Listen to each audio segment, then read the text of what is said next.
Ang tao bilang nilalang na gumagamit ng isip at kilos-loob sa pagpapasya.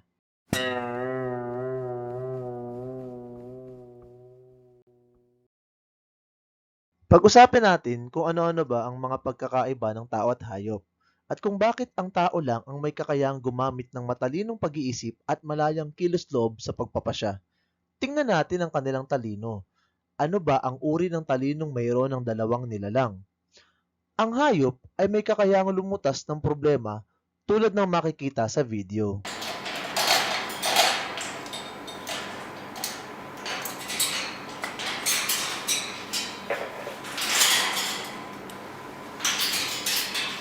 Ang kanilang paggawa ng desisyon ay pangunahing pinatatakbo ng instinct, natuturang asal at agarang pangangailangan. Ang instinct, sa simpleng salita sa Tagalog, ay likas na ugali. Ito ay tumutukoy sa natural na kilos o reaksyon ng isang nilalang na hindi na kinakailangang pag-isipan o pag-aralan. Ang kanilang kognitibong kakayahan ay karaniwang limitado kumpara sa tao. Samantalang ang tao ay may mataas na cognitive ability. Nakapagsusuri ng mga sitwasyon, ibig sabihin bago tayo manghusga o magdesisyon, pinag-aaralan muna nating mabuti ito. At dahil dito, nakabubuo tayo ng makatwiran at matalinong desisyon. Nagagawa rin nating pagplanuhan o paghandaan ng kinabukasan. Nakalulutas tayo ng mga komplikadong problema at nakalilikha tayo ng mga abstract na konsepto. Tingnan naman natin ang pagkakaiba ng tao at hayop kung ang pag-uusapan ay emosyon. Ang mga hayop ay kumikilos batay sa kanilang instinct at emosyon. Ibig sabihin, kung ano ang maramdaman nila, yun ang gagawin nila. Kung gutom, kakain. Kung makaramdam ng panganib, dedepensahan ng sarili. Kung masaktan, maaaring gumanti agad. Ang kanilang kilos ay karaniwang nakatuon sa kaligtasan o pagtatanggol ng sarili, pagpaparami ng lahi, at paghahanap ng makakain, hatid ng kanilang instinct. Samantalang tayong mga tao ay may malawak na saklaw ng emosyon, subalit may kakayahan tayong pagnilayan o pag-isipan ang mga emosyon na ito na nakaiimpluwensya sa ating mga desisyon. Hindi tulad ng hayop, ang emosyon natin ay hindi ang lagi nating pinagbabatayan ng ating mga desisyon o kilos dahil alam nating maaari tayong magkamali kung emosyon ang pagbabatayan natin.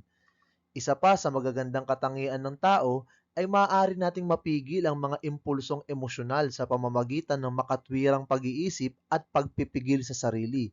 Halimbawa, tayo ay galit, hindi tayo agad kumikilos o nagdedesisyon sapagkat maaari tayong makagawa ng masama. Nag-iisip muna tayo at dahil dito, napipigilan natin ang makagawa ng hindi mabuti.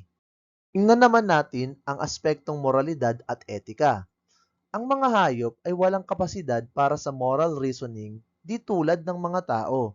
Ibig sabihin, wala silang konsepto ng mabuti at masama. Halimbawa, kinagat ng nanay na aso ang anak niya dahil nakikiagaw ito sa pagkain niya. Hindi natin maituturing na masamang aso yung nanay.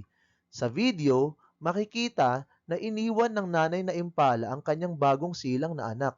Hindi rin natin siya maaaring maituring na masama dahil ang kilos ng hayop ay hindi ginagabayan ng mga etikal na pagsasaalang-alang kundi ng mga instinct at natutunang asal. Ang tao ay isang moral na nilalang. Meron tayong konsepto ng mabuti at masama. Maaari nating isaalang-alang ang mga prinsipyong moral at etikal sa paggawa ng mga desisyon.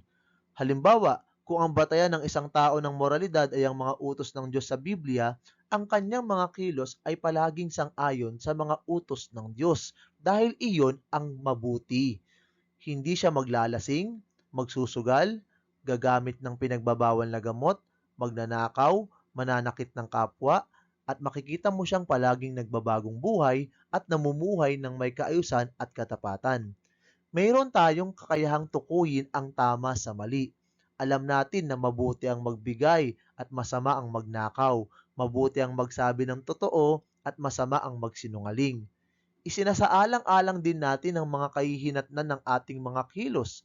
Halimbawa, nag-iisip tayo kung papasok ba tayo sa paaralan ngayong araw o hindi. Isinasaalang-alang natin ang kahihinatnan nito. Kung papasok ako, may mga matututuhan akong bago. Makikita ko ang mga kaibigan ko. Makakaiwas ako sa mga gawaing bahay, magkakabaon ako.